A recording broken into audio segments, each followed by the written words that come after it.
Hello, and welcome to the Building an Indie Business podcast with SupremeRumHam.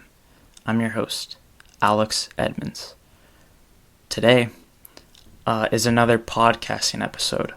I want to discuss why you shouldn't compare your solo or new podcast to big podcasts, such as Bill Burr's Monday Morning podcast. But first, I wanted to give a shout out to someone. That is Sergio. He has built MakerLog. MakerLog helps you stay accountable by logging tasks with your friends. So you log a task and you get a streak. And everyone who is on the website can see your streak and the tasks that you logged. And this helps you stay accountable for anything you're doing. If you're building a website, if you're working, if you have a podcast, anything. It's at getmakerlog.com. Check it out. The community is fantastic. Okay, let's get into it. The first reason why you shouldn't compare your solo podcast or new podcast to big podcasts is because people who have a big podcast, like Bill Burr, they have multiple people working on it. So Bill Burr has Andrew Themelis, who helps him upload the audio and basically handle all his tech stuff. So all Bill has to do is record the episode, not mess it up, and he sends it to Andrew. For me, for example, it's just me. I don't have anyone else to help me with it because I have a really small budget for my podcast. Okay, which brings me to the next reason why you shouldn't compare your podcasts. People who have big podcasts, they have bigger budgets. So they are able to buy fancy equipment, spend money on marketing. They're able to just use their budget to make their get a lot of listeners.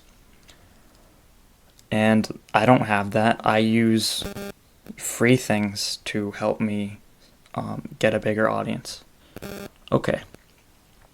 The third reason why you shouldn't compare your podcast is because the host probably already has an audience. And for example, for me, I had no core audience that I could help that could help me spread my podcast and get new listeners. Bill has been a stand-up comedian since 1992, I think. I'm a big fan, so I know a lot about him. So he's been performing for 30 years almost around the world, and he is very easily able to get people to listen to his podcast. He's been podcasting since 2007. He is like an OG podcaster. So yeah, and even before 2007, he's been, like I said, he's been traveling around the world, and every time he performed somewhere after 2007 when he started the podcast, he's been able to say, hey, check out my podcast, the Monday Morning podcast. I don't have that option. So that's why a new podcaster shouldn't be comparing their podcast to a podcast of a famous person.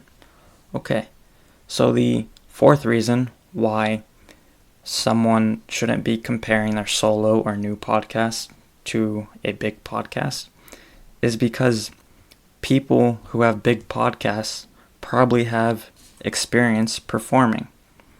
Like I just said, Bill's a stand-up comedian. He's been one for 30 years. he doesn't get nervous in front of a mic. Or if he does, he has techniques to be able to stop that from happening.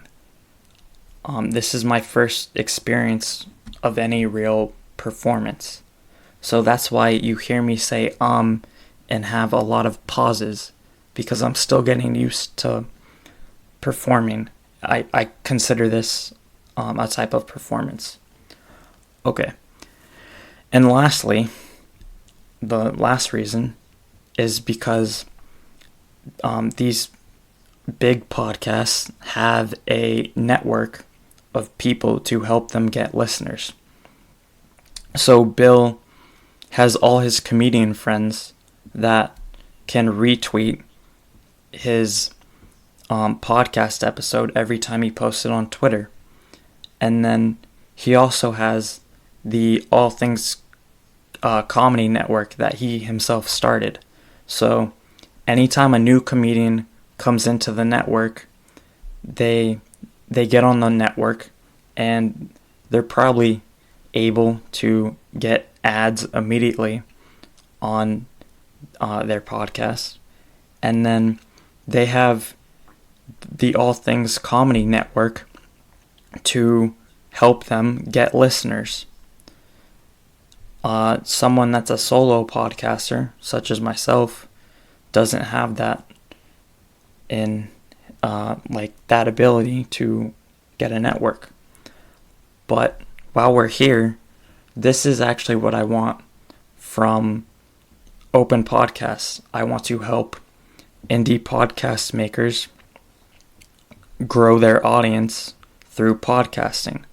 I want to be able to tweet their podcast from the open podcast Twitter account and have it get 1,000 listeners on their first episode. So, yeah. That's the end of the podcast. If you have an interest in podcasting, join the Open Podcast Network and reach out to me. Did I just say the Open Podcast Telegram chat, not the Open Podcast Network?